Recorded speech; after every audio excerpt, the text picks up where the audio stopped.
Hello and welcome to Sportstar's Match Point Paradox. My name is Rajdeep and joining me today is my colleague Sahil.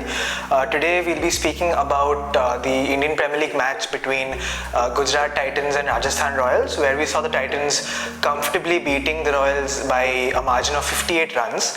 Now, we want to first start with the chase, Rajasthan Royals chase, because we saw the target set by Gujarat was 217. Now, Sahil, what do you think? Was it below par? Was it the perfect score? Because 58 runs is a big margin. So what do you say about the chase? I think it was above par total. I think it was a very 200 kind of a pitch.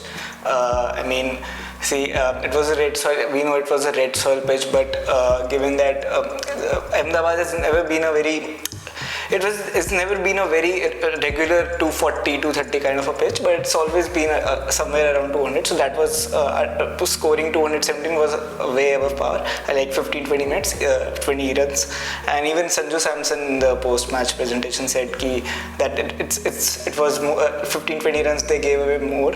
So I think yes, and plus and given that Samson chasing this, he opted to chase this total. So, and because he was expecting Dew to come, and which was very interesting that because Dew never really came, so which literally had Gujarat Titans. It made sure that Gujarat Titans had a very easy way out while defending the total. So I think it was a perfect game for Gujarat all in all, because the bowling clicked, batting clicked, and all that. So yeah. You mentioned the Dew factor. I think one person who did really well in this match is Sai Sudharsan, but he also mentioned, I think, in the mid-innings interview about the whole Dew factor, which hadn't come in that time, but we'll come to him in a bit. First, let's talk about Gujarat Titans' bowling. One person who seems to have found his form again is Rashid Khan.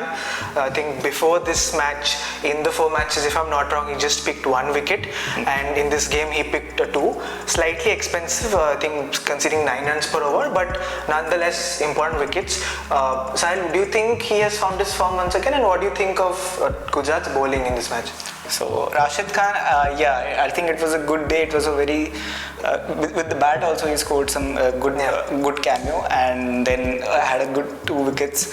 Considering, yes, as you said, 37 runs I think in these 4 overs. So I mean, see, it was a good. It was a day that Rashid really needed because he was really not getting wickets, as you said, one wicket, but more than not getting wicket, it was not. We don't really see him getting hit for sixes a lot. So yeah, I think he will gradually gain that rhythm back. I think he will need 2-3 more matches like this to be that perfect Rashid Khan that we know of, because it's not like that this is the only season that he's getting hit. Last season as well, and even the season before, he was not having probably because of the impact player or something, because it's not happening for Rashid Khan. We don't really see, because even in international matches he's doing well. It's just the IPL that somehow Rashid Khan is getting picked for sixes. So I think it will take a bit more time. So a good start for him, I would say.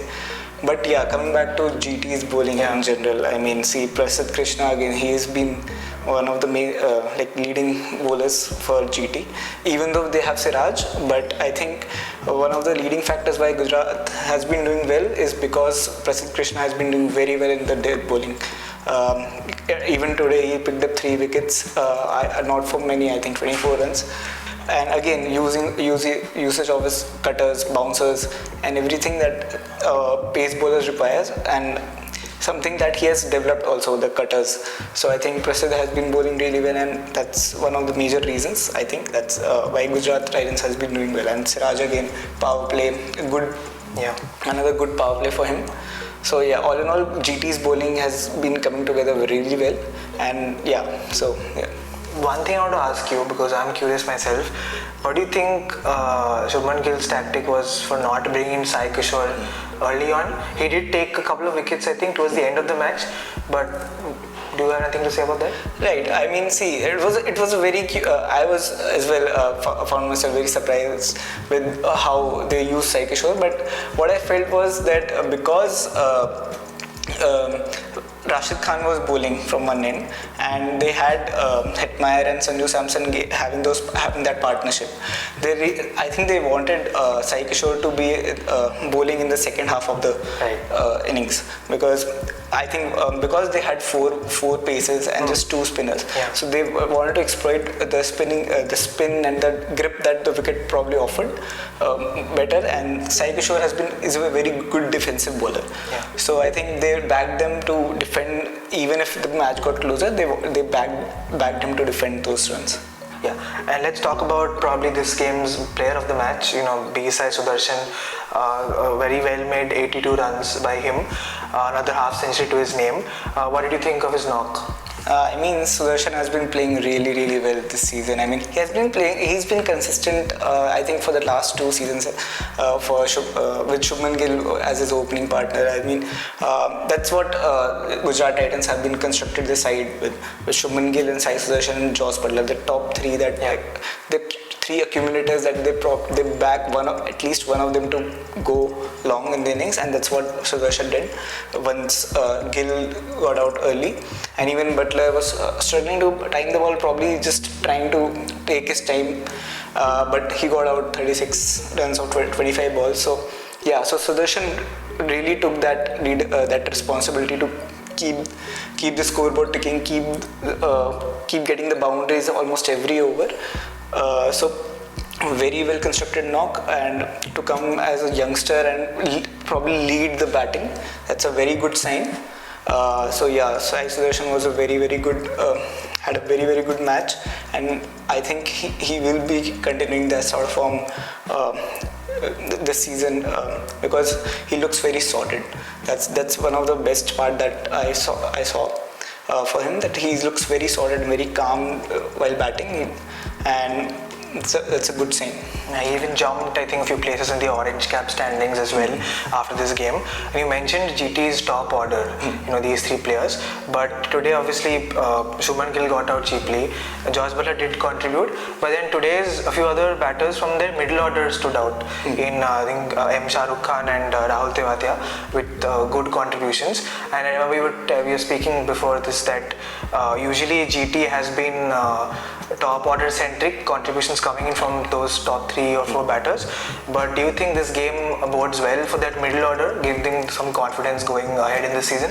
Yeah, I think so, because when you test your middle order early in the tournament, or probably in some good pressure games, that really helps them settle down as well, because mostly Gujarat Titans has that thing that the top 3 will be playing most of the balls, probably 70% of the balls.